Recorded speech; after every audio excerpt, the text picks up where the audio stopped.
অর্থনীতির চাকা সচল আর উন্মোচন হতে যাচ্ছে কর্মসংস্থান সৃষ্টির নতুন দিগন্ত।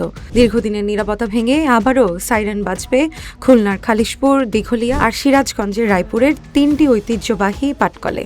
বন্ধ থাকা রাষ্ট্রায়ত্ত এই কলকারখানাগুলো পুনরায় সচল করতে এবার খোদ প্রধানমন্ত্রীর নির্দেশে বড় পদক্ষেপ নিয়েছে বস্ত্র ও পাট মন্ত্রণালয়।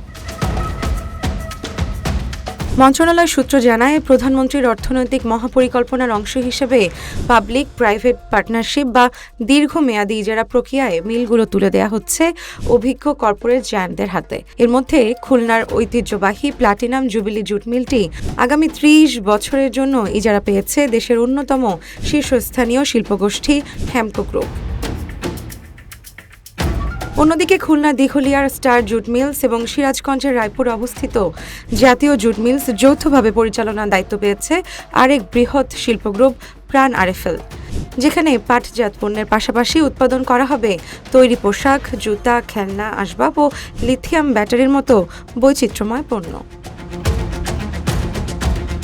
চলতি বছরের শুরুতেই দেশের সব রুগ্ন শিল্প কারখানা দ্রুত চালুর জন্য কড়া নির্দেশনা দিয়েছিলেন প্রধানমন্ত্রী। বিশেষ করে সাবেক দক্ষ শ্রমিকদের পুনর্বাসনের উপর জোর দেওয়া হয়েছিল। এদিকে সম্প্রতি দক্ষিণ কোরিয়ার প্রেসিডেন্ট বাংলাদেশ সফর করেছেন। এ সময় প্রধানমন্ত্রীর সঙ্গে বৈঠকে আলোচনা হয়েছে দুই দেশের মধ্যে কম্প্রিহেন্সিভ ইকোনমিক পার্টনারশিপ এগ্রিমেন্ট স্বাক্ষরের অগ্রগতি, বিনিয়োগ সম্প্রসারণ ও অর্থনৈতিক সহযোগিতা জোরদারের বিষয়ে।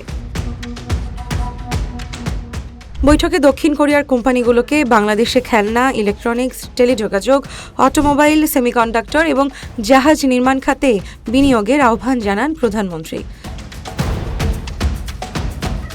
নতুন এই চুক্তির ফলে দীর্ঘ প্রতীক্ষার পর অবসান হতে যাচ্ছে হাজারো শ্রমিকের বেকারত্বের অভিশাপ। সংশ্লিষ্টরা বলছেন, নতুন ব্যবস্থাপনায় এই তিনটি কারখানায় সরাসরি কর্মসংস্থান হবে 11,000-এরও বেশি মানুষের, যেখানে অগ্রাধিকার পাবেন পুরনো শ্রমিকরা।